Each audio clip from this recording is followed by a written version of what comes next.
இன்றைக்கி வீடியோவில் உடம்புக்கு குளிர்ச்சியான கேழ்வரகு கூழ் எப்படி செய்யலாம்னு பார்க்கலாம். 2 கப்பு கேழ்வரகு மாவை தண்ணியில் கரைச்சி ஒரு 12 மணி நேரம் ஊற வைக்கலாம். கேழ்வரகு மாவும் இட்லி மாவு போல் நல்லா புளிச்சு வரணும்.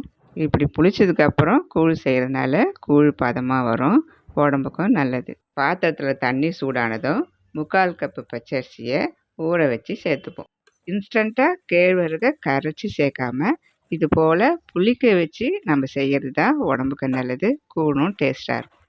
20 நிமிஷம் கூழ் நல்லா கொதித்து வெந்துருச்சு, இறக்கிடுவோம். காய்ச்சின கூழை ஒரு நைட்டு பூரா மூடி வைக்கணும். மறுநாள் காலையில் தான் சாப்பிட்றதுக்கு தயாராக இருக்கும். தேவையான அளவு தண்ணியும் உப்பும் சேர்த்து நல்லா கரைச்சி கெட்டி தயிரும் நறுக்கிய வெங்காயமும் சேர்த்து சாப்பிட்லாம். இந்த ரெசிபியோட ஃபுல் வீடியோவை பார்க்க கீழே இருக்கிற லிங்கை கிளிக் பண்ணி பாருங்கள்.